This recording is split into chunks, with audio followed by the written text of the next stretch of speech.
With King Jor-El dead and the balance of power in question, is a war between the realms inevitable? Well, let's hop into the pages of Dark Knights of Steel issue number 3 and find out together, shall we? So then, as the comic opens up, it seems that a strange, mysterious green rock is careening towards Earth. It's seen by astronomer Jimmy Olsen. Oh, isn't that fun? It doesn't matter what universe or what timeline Jimmy is in, he always ends up looking through a viewfinder. Obviously, we as the reader know that that mysterious green stone is Kryptonite, one of the few things that can actually hurt Kryptonians, and something that would probably be a really powerful ace up the sleeve of any of the rival kingdoms who find it. Bruce, the bastard Prince of Bats, understandably wants to lead a whole crusade to find the magic rock, but Queen Laura thinks it's not a good idea. They're being threatened from all sides, and they can't just be going off on having mythic quests now, can they? Of course, there's still a lot of thought that maybe this stone falling to Earth is part of that mysterious prophecy that's floating around. Prince Clark isn't really surprised by the whole thing. After all, right, Clark is originally from space, this rock is from space, Clark isn't a threat, so the rock probably isn't a threat either. Ah, that good old royal reasoning. Ultimately, it's decided that Batman and Alfred will go to try and find the stone on their own. They better hurry though, as they're not the only one after it. The Kryptonite landed in the kingdom of Magnus, and their knights are sent to retrieve it. And oh, look at that, the knights are the metal men with armor corresponding to the metal they represent.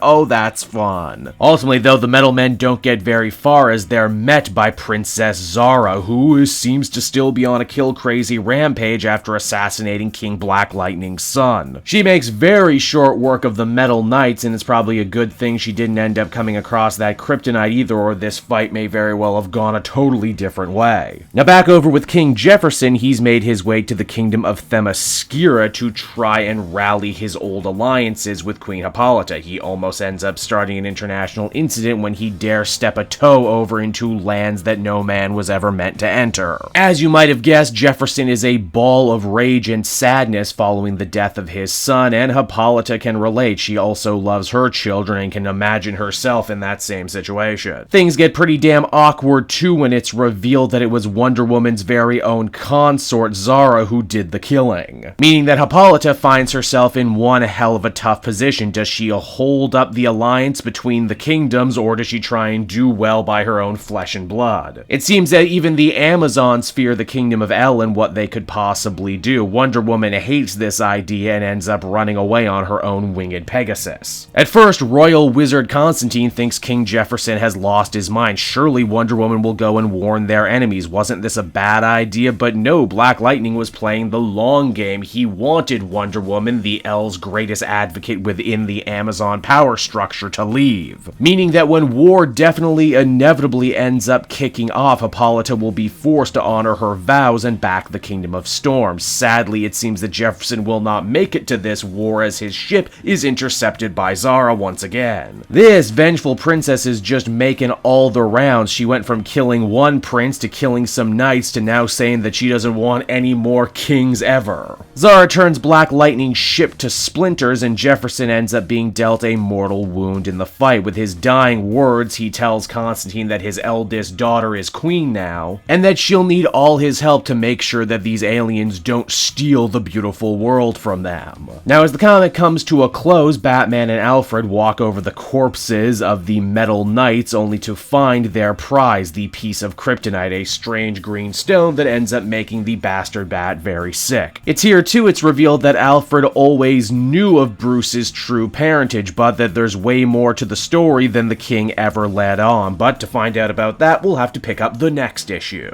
And so that was Dark Knights of Steel issue number 3, everybody, and once again Tom Taylor manages to turn in a super fun, super interesting, super creative take on the DC universe and its heroes. At first I thought comparing this series to Game of Thrones was a little easy and a little passé, but the longer it goes on, the more I really start to see it. Zara is basically one of those dragons who can be anywhere the story needs her to be to do maximum damage. And even the line between who's a hero and who's a villain is becoming incredibly thin. Same with the fact that anyone can die at any point. I really thought King Jefferson was going to stick around. If there is a minor problem, it does fall into that hole that a lot of Tom Taylor miniseries fall into, and that is the first 2 issues are so bombastic with so much happening at once, and the 3rd issue kind of has to slow things down a bit, and not a ton happens, but we're promised more. It's a minor complaint to be be sure, I'm just reminded that probably these series are best when you sit down and read it all in one go. Ultimately, though, still very solid and still worth an 8 out of 10. 2022 has only just started, and Dark Knights of Steel is easily a shoo-in to end up making the best of year list when it's all said and done.